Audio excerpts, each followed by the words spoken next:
Man convicted of murder escapes from Chester County Prison. Police West Chester, PA. CBS. A man who was convicted of murder escaped Chester County Prison Thursday morning, West Chester Public Information Officer Dave March said.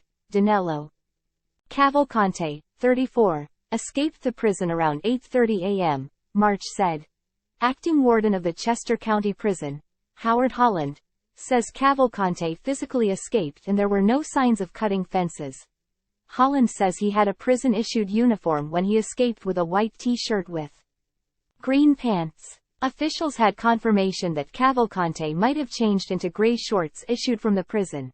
He is 5 feet tall, 120 pounds and has brown eyes and long dark curly hair.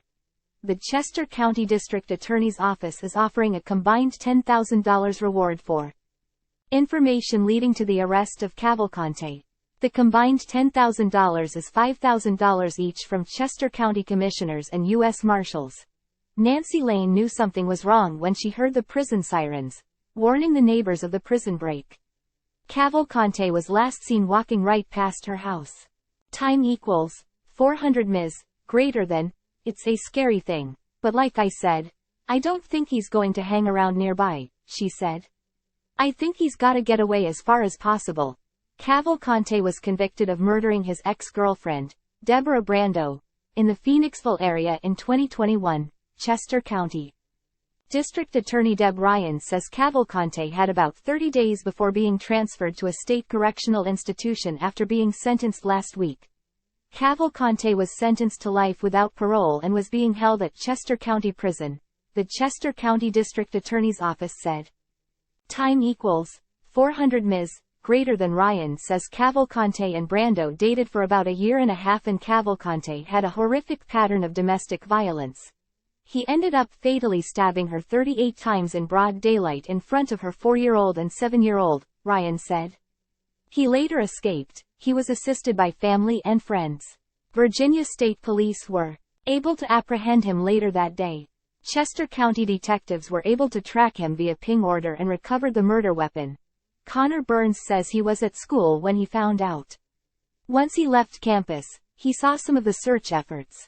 It's just kind of crazy seeing them all show up and seeing it actually here in my community happening, you know, Burns said. Officials at the press conference Thursday said there are concerns with family and friends helping Cavalcante. That is absolutely a concern. If there are any family or friends who are actively engaging in assisting him at this time, they will also be prosecuted, Ryan said. We are expecting them to cooperate with law enforcement. Law enforcement has been in touch with them.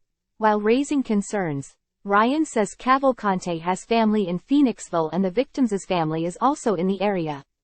Time equals 400 ms, greater than, his depravity knows no bounds. This is someone with nothing to lose, Ryan said. I don't know what he is capable of doing. We are asking for everyone in the public to assist us in this manhunt. Currently, we have dozens of law enforcement agencies searching for him, including the Pennsylvania State Police, the Chester County Detectives, the U.S. Marshals, Department of Emergency Services and others, she added. Authorities are searching, all over, for Cavalcante, March said. Cavalcante also had a warrant in a murder case in his native Brazil. This person is dangerous and if you see them, make sure you call us, Holland said. Investigators say he speaks some English but he is fluent in Portuguese and Spanish. He was last seen walking southbound on South Wawasett Road in Pocopson Township at 9:40 a.m. Officials at Chester County DA's office said, if you have information on the whereabouts of Cavalcante, call 911 immediately.